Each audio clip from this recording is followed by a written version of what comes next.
Welcome to Lending Forward, a podcast where we're lending every bit of what we know to our listeners.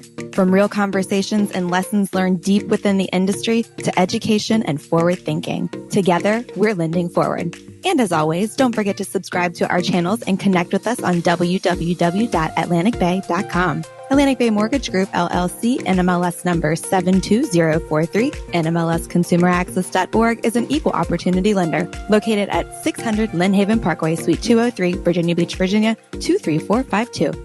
Welcome back to another episode of Lending Forward. I am your host today, Hannah McManus, and I'm super excited about today's guest and today's topic.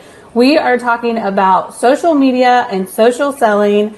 I feel like social selling is really turned into a buzzword these past couple years in the industry. And so with me today, I have Doug Wilber. He's the CEO of Denim Social, which is a leading provider of social media management software that empowers marketers in regulated industries to manage organic social media content and paid social media advertising on one platform. That is a mouthful, but hey, Doug, how are you? What's going on, Hannah? How are you? It's good to see you. I'm great. We are here. We're recording on a Friday. You're in your office. How's your week been? I am in the office on a Friday. Week has been great. It's, we're busy is the word. You're talking about buzzwords, right? Social selling is a buzzword. The buzzword around denim these days is ungodly busy. So yes. It's good times. Social media has blown up. I mean, social media has been blown up for a while, but it's gone all over the place. And before we dive into true social selling and true social media form, I did some stalking on you and I realized that you are a Penn State grad and you were an athlete there at Penn State. I'm assuming you did not graduate with a degree in social selling or social marketing. So why don't you? Can you do that? I think you can do that. I don't know. Nowadays you might be able to, but give us a little background on you. How did you end up at Denim? How are you here in the mortgage industry? I know you didn't come from it. None of us do, but give us your backstory. Sure. Yeah, no, thanks. And I am a proud Nittany Lion. I'm actually twice over Nittany Lion. So I did my undergraduate work and went back for business school. And, my journey into financial services actually starts sort of post my MBA program where I focused on product development and brand strategy. I really wanted to build new things, build new brands, launch new endeavors. And that was why I specifically went back to get my MBA is to learn how to do that. I ended up taking a job coming out of business school with a little credit card company called Discover Card. And not because I was interested in selling credit cards. In fact, quite the contrary. They were building out a team, of which I was thrilled to be a part of it, that was building a suite of proprietary products to introduce the Discover brand to the next generation of Discover card holders who maybe weren't ready for a credit-based product yet. So it was a really unique opportunity to be sort of an entrepreneur inside an organization that had structure, resources, capabilities, a brand, right? So to be able to sort of build products internally. So I spent about three and a half years building products at Discover. And then I switched over to, in the back half of my career, Discover is really where I got sort of the entrepreneurship bug. I worked with a number of startups who were building solutions that needed to have a connectivity to a network of merchants. So we just so happened to have that at Discover, and so we built out a platform that allowed, loyalty card providers, healthcare companies, all these other sort of providers to be able to build innovative new solutions on top of our network of merchants.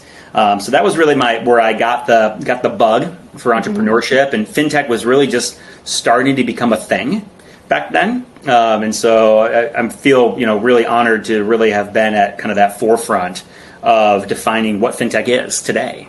That's how I got into the financial services game. That's awesome. And then so fintech obviously drew you in. How did you end up at a social media management company? Totally. Totally. How did you focus on social media? Sure. So my journey, and people think of their career journeys as sort of like this linear thing that kind of just sort of continues to tick up and to the right. Right. My line is like super squiggly, and sometimes it goes backwards, but it generally is going up and to the right, but maybe not the traditional path that most folks follow. So I moved to St. Louis. Gosh, it'll be 10 years this winter, this December, January. It'll be 10 years having lived here. And I moved to St. Louis to be closer to my wife's family, raise our kids down here, all that good stuff. Left Chicago, had been in Chicago for like 12 years. Moved down here, and I didn't know a soul professionally. I mean, I knew my family, or my in-laws, I should say. But outside of that, I knew nobody professionally except one person. And the one person that I knew professionally in St. Louis was this guy. His name is Jim McKelvey. He's the co-founder of a little company called Square. Mm-hmm. So the little known fact is that Jack Dorsey of Twitter and Square fame is actually a St. Louis native.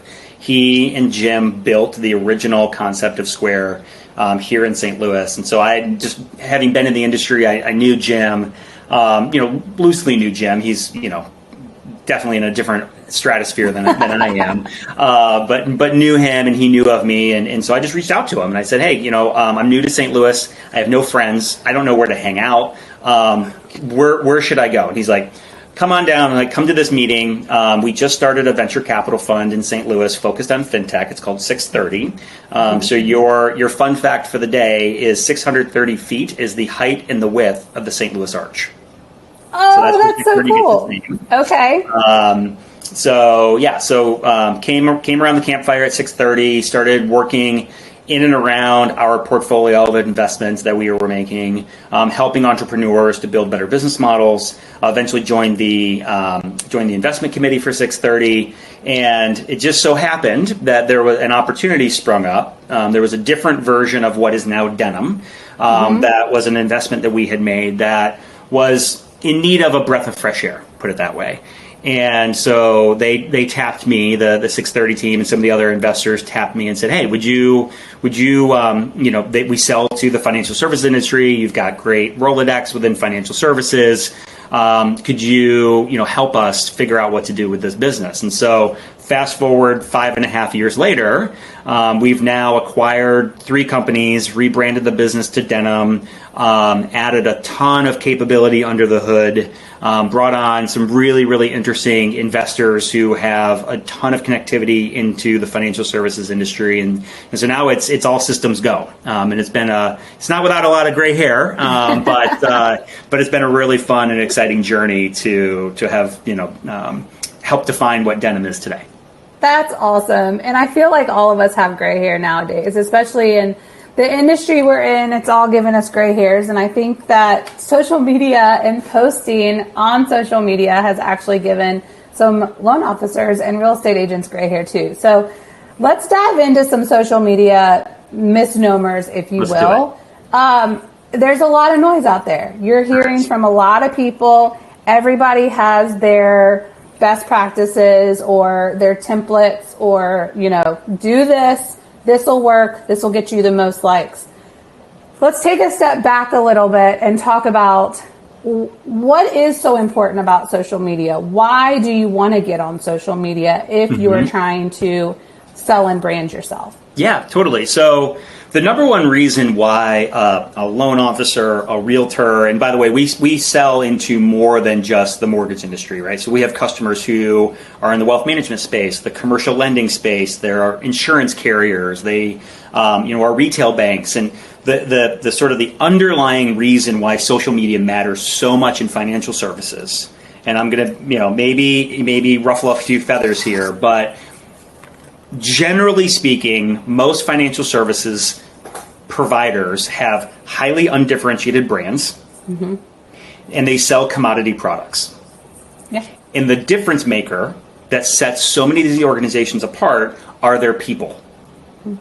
It's the people who are really the product. It's that loan officer, that insurance agent, that wealth advisor who can build a personal relationship with the communities that you serve and ensure that borrower, that investor, that customer has the best opportunity to have a personal relationship with the person who's helping them to make sure there's alignment with the right products and services for that person. Right? Ultimately, in financial services, we're in the people business. We're not in the product business. We're in the people business. And so 100%. That is why social media is so critically important for, smart financial services firms who understand that their people are their product. How do you invest in your people in a way that gives them an opportunity to better connect with the communities that the people are serving? Right? So that's one thing that we hold as sort of a fundamental truth at Denim, right? So if you walk in our four walls, you're going to hear that all the time. The other thing you're going to hear all the time with regard to like how we believe, how we see the world is that if you line up all the different types of media that are available to communicate with a customer, whether it's email, your website, you can call somebody, you can maybe do some advertising, whatever it is, right? Social media is above and beyond where the lion's share of consumer time and interest is, right? It is the channel of choice for most of your borrowers. That's where they're spending the lion's share of their time. So connect those two things together, right? We're in the people business. When you go on social media, and I'd say this all the time when I'm like speaking at a conference or something like that, and I always notice about 5 minutes into me speaking at a conference, people pick up their phone and they kind of start scrolling through, and like, oh, here's Doug doing his thing again, right?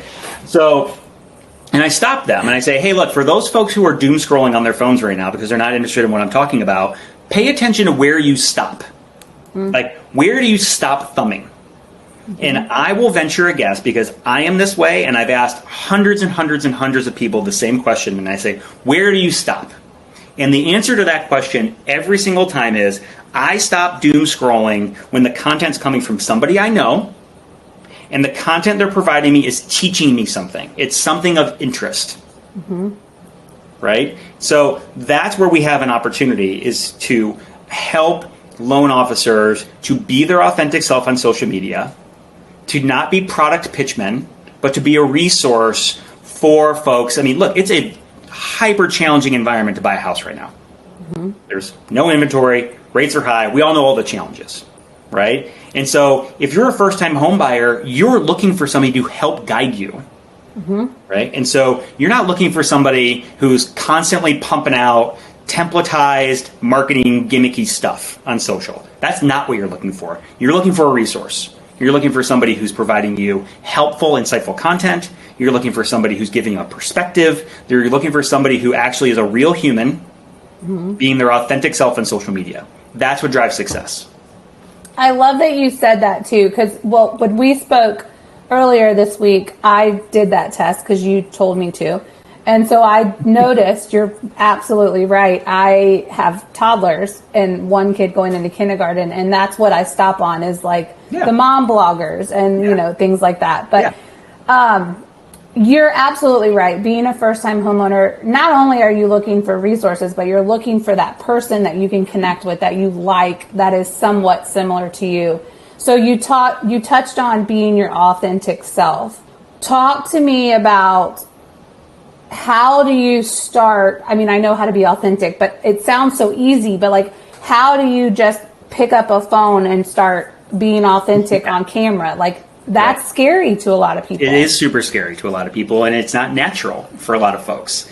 I had the fun opportunity, this was last year, to speak at It was at a Housing Wire conference. So we're up on stage, and there's a panel of us sitting up on stage, and we're talking, and there was a gentleman that joined us on stage who was like a super progressive loan officer. He's like a super loan officer, right? And he actually had a team with him that he pays for out of his own pocket. He was like Gary Vee. Like he's walking around, he's got like a camera crew following him around and documenting and creating content. And he gets on stage and he's talking about, these are all the things I do, and I spend this amount of time every week developing content, and this is my content strategy. And I'm listening to him out of one ear, but I'm watching the audience, which is full of marketers for the financial services industry and the mortgage industry, and they're all just going white as ghosts. Yeah. And I stopped him, and I was like, listen, like, amazing, you're doing that. the expectation, by the way, for all you folks in the audience, he's not the expectation. Because I would venture a guess, based on the conversations that we have with customers, that 99% of your loan officers are doing literally zero on social media. So if you're going to go from zero to that, you're going to fail. Let's go from zero to something. Okay. Let's go to zero, or from zero to something that's approachable, comfortable, gives the loan officer the opportunity to be their authentic self in their own way on the channels that work best for them. Right? And so that's like, and not to make this a pitch about denim, but that's like really like a strategic focus of us as a technology provider, is to say, we don't service the top 1% of social savvy loan officers. We just don't. Because they're so far down, they don't need technology. Technology is not the barrier for them, right? They need camera crews and all sorts of other stuff that I'm not going to provide them. But for 99% of the loan officers within the customers we work with, they just need the basic stuff. They need access to content, relevant content, right? Not marketing gimmicky content. They need access to relevant content that's educational in nature, that they can pick up. They can create a social post off the back of it. It doesn't have to be recording a video. We all know that video content performs better than like static content. We'll get them there, right? But if you're going from zero to something, you have to start with what's easy and get people into the habit of being on social media. And by the way, doing it for them is not the strategy. It's a story of empowerment, right? How do I, as a marketer, how do I empower my people? How do I coach my people? How do I encourage my people to be their authentic selves on social media and develop their own personal brand in their own way? Right? And that's how they're using our platform today, is to curate, create, approve, because compliance has to be part of the journey here, right? To get approved content that we can then make available to loan officers so that they, in 10, 15 minutes a day, can log into Denim and they can build out their social editorial calendar for the next day, 2 days, 3 days, a week, whatever it is, right? They can build that out in a really authentic way that is representative of who they are as a person and the audience that they serve, or the community that they serve. Yeah. So you're telling me that you don't go from not posting to posting 5 reels a day on Instagram. You don't. That's what I'm hearing. You really don't. No. And I think that's where... And by the way, there's another reason for that too, because if you're never posting, chances are you don't really have an audience yet. That's where I was going. Right? So what's the point of spending all this time building all these reels and doing all this stuff when nobody's going to see it yet? Right? So let's start with the easy things and get some easy victories. There's also this notion of social reciprocity. So part of being successful on social media is all the things that happen outside of the Denim platform.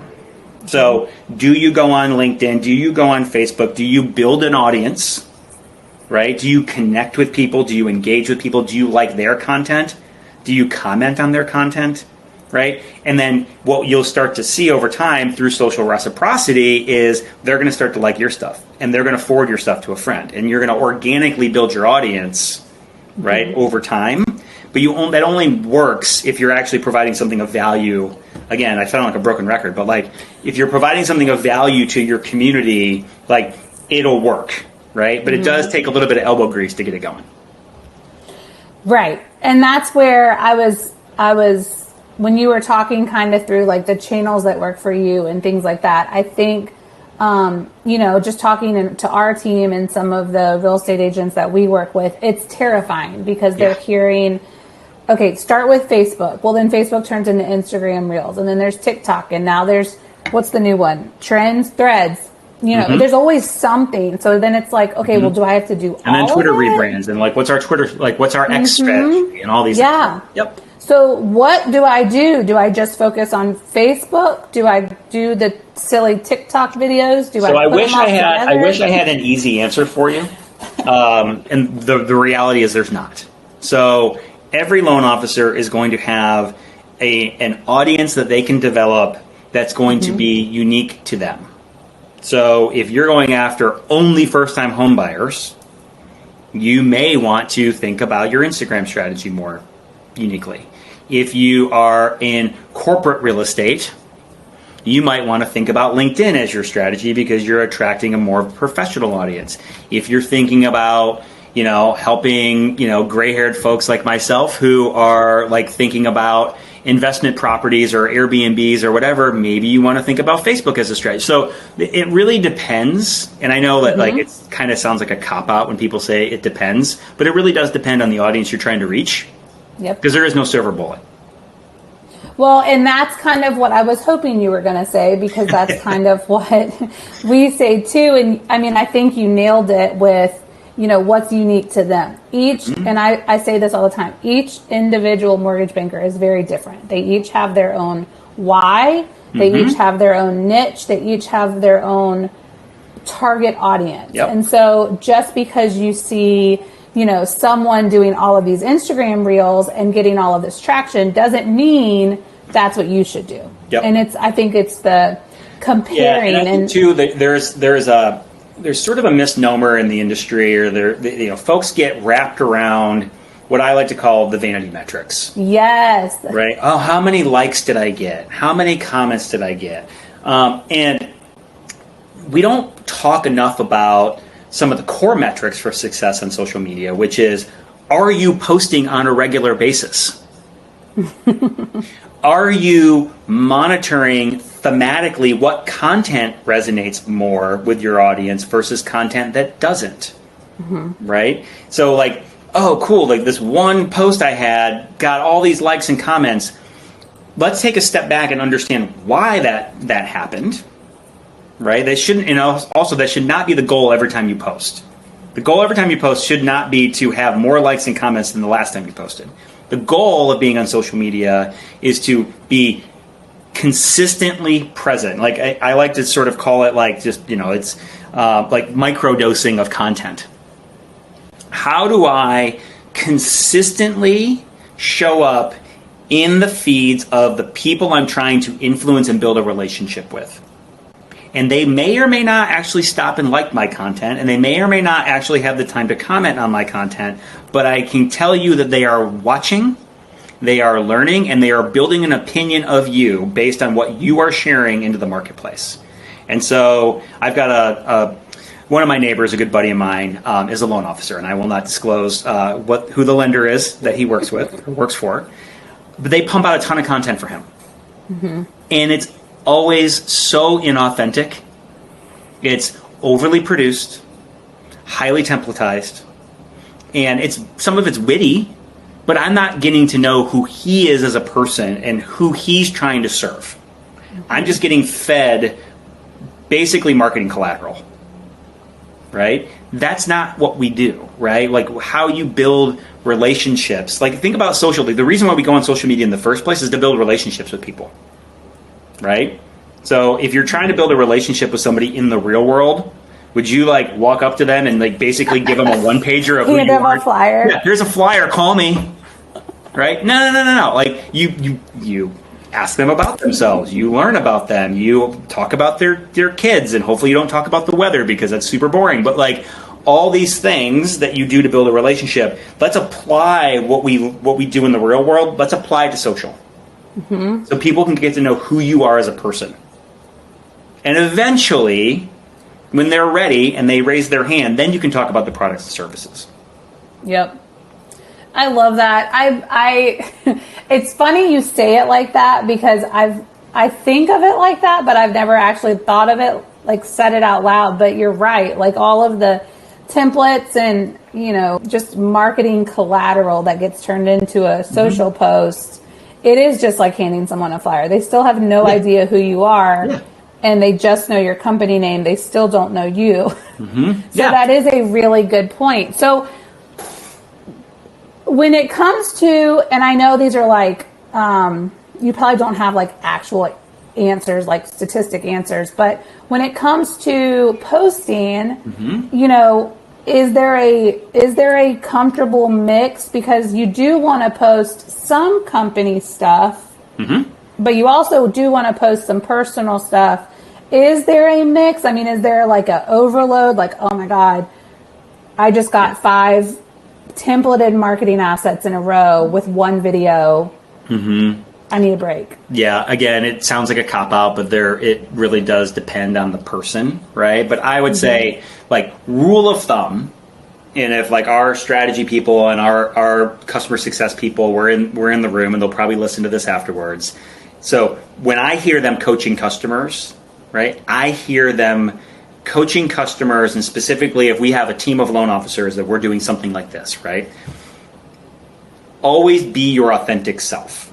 And even if it is a branded piece of content that your marketing team has provided you, take an extra half second and write a social post that talks about why this is important, why you personally, you, Joe the loan officer, believe that this is an important thing to share with your community. Like, if you're going to push out branded content, don't just take the marketing stuff, like, make it your own.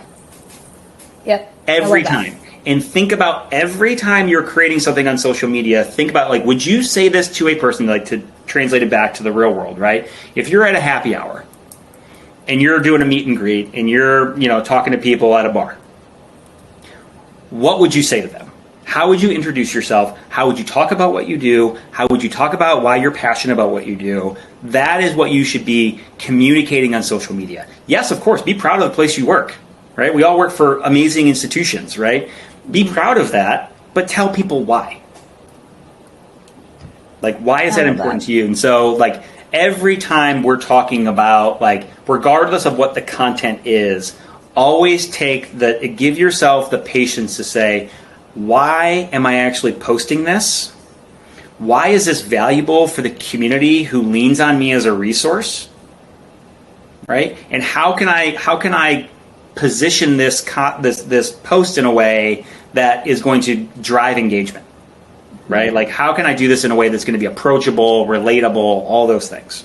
And so, yeah, and it's hard for a lot of loan officers. And so every time that we get a group of them together, we use as an opportunity to say, how can we actually make our platform better, easier, more streamlined, right? Like, we just released Social Sidekick a couple weeks ago. Social Sidekick is a chat GPT enabled, not a replacement for writing your own social posts, but as a co-writer. So if you have writer's block, hit a button and Social Sidekick will kick out a suggested way to talk about the content that you're talking about, right? But you shouldn't just say, okay, cool, post. You should say, let me read it. Let me actually fiddle with it a little bit. Let me put this in my voice, right? It's a co-writer, not a replacement. So you mentioned Chat GPT, which a Social Sidekick sounds like it does the same thing, but that is another buzzword in the industry right now. So do you recommend people use something like that if they are caught in the middle? What are your thoughts around? Look, I think that, AI, generally speaking, AI is going to revolutionize every corner of the business community, right? How we interact with each other, how we interact with brands is all going to be revolutionized through generative AI, right? So let's harness that, but let's also not forget that the thing that we said when we first started chatting, like, at the end of the day, we need a person. Right. We need a loan officer, a wealth advisor, et cetera. That is the product. That is where the relationship is. Let's use AI as a resource and use it as a tool to make the relationship that LO has with their community stronger and more meaningful. It's not a replacement. The robot is not coming for the loan officer's job, right? The robot is coming to be a partner with the loan officer to free the loan officer up to do the really important work, which is building relationships. And so I'm going back to the loan officer, the real estate agent, the mortgage, or just the industry professional in general that has never really posted on anything. They're starting out fresh. I've obviously written some notes down, but if you could give them, a couple steps, a couple pieces of advice, this is kind of your roadmap to get started. What would it be? Yeah. So if you're going from hopefully at this point they have a social handle of some sort. I would hope they at least have a Facebook business page. Yeah. Facebook business page, a LinkedIn profile, right? So the step one, and I'm gonna going to operate under the presumption that their marketing teams have not invested in a platform like Denim to help them, right? Because that takes you from 0 to 100 much more quickly. But if you don't have a platform like that, just like really think about, why are you a loan officer? Why do you care, right? What is that why that you have for showing up at work every day? What is your why? And start talking about your why. And every piece of content that you, like, if you're reading Housing Wire or, Crispin's newsletter or whatever it is that you're reading, you're building, you're educating yourself on the industry and industry trends.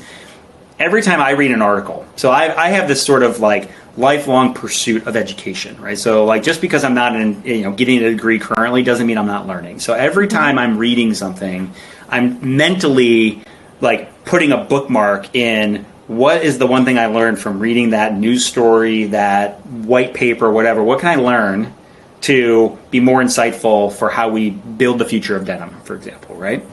And so as a loan officer, you need to be doing that too, right? Read, study, be committed to your craft. But every time you read something, park it in your head and say, ooh, that's actually really interesting. I should be communicating that out to my audience. I should be sharing that insight with my audience of why is this important for me to share. So always think about the why would be my I love that. my key takeaway. That's your step. That's your big and look, step. The hamster wheel doesn't start spinning on its own. So like, just start posting. And start connecting with people and like other people's content and follow people. That's the other part of learning is follow people that you think are interesting. Share their content, comment on their content. Just, you don't have to, like, we talk a lot about, don't be the kind of person who posts and ghosts. Yes. So if you're only, like, social media is not a one-way street. It is a two-way street. It's not a megaphone. It's walkie-talkies talking to each other, right? I love that. So you have to be thinking about, like, yes, I want people to engage with my content, but in order to do that, I have to engage with other people's content. It's social network, right? Where you're on there to be social. So that's the other sort of coaching that we give a lot of folks that are just getting started is just posting. That's part of it. But a lot of folks that are super successful on social media don't even post all that frequently. They're engaging with other people on social. I love that. So always have your why in the back of your mind and engage and reciprocate the social aspect. I love that. Well, we ask everybody, Doug, this is our, go-to question to kind of wrap up the podcast, and you can take this any way you want to take it. But for you, for Denim Social, how are you all planning to lend it forward for the second half of the year, and even looking into 2024 if you want? Yeah, totally. I think, look, it's I have a unique opportunity with the business card that I have, right, to be able to, talk about, and this, I'm gonna not talk about denim for a second. Totally. And, a perfect example, just a couple weeks ago, I was invited, so I'm a proud Nittany Lion. We talked about my Penn State stuff, had the opportunity to do a podcast for Penn State.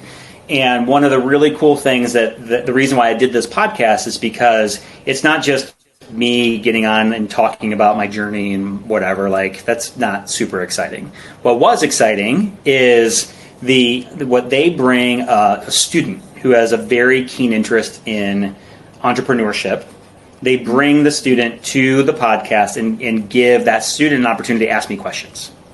And I think one of the things that I have learned, like, being sort of in this chair for as long as I've been in this chair and sort of like, going all the way back to my days at Discover, right? And sort of being in this entrepreneurship journey is you kind of forget what it's like when you're first starting.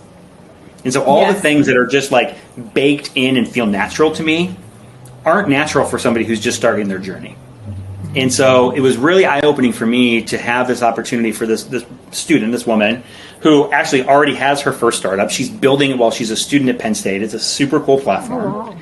And she's asking me about raising capital. She's asking me all these questions that I'm like, oh yeah, duh. right? But it's not an oh duh for her because she's just starting her journey. So how I'm I think what you're describing is like paying it forward or lending it forward. Like for me, like I always look for opportunities to be able to just be human and help people, and to like recognize that not everybody has had the opportunities that I've had. And so how can you like open up doors for people? How do you help them with their journey a little bit? And I think too, like to make the one thing about denim is, we're conscious of the struggle right now in mortgage, and a lot of our customers are, it's a challenging environment. And so, we are constantly reaching out to customers to say, how can we help? Can we provide more coaching? Can we provide, more guidance? Like, can we help you understand how to get more value from the investment you've made in our platform? Like, we're constantly just giving back to our customers because it's the right thing to do, right? It's like you've made this investment in our technology, you've made this investment in our platform. Let us help you maximize the investment that you've made. And that takes a little bit of elbow grease once in a while, right? And we're happy to do it.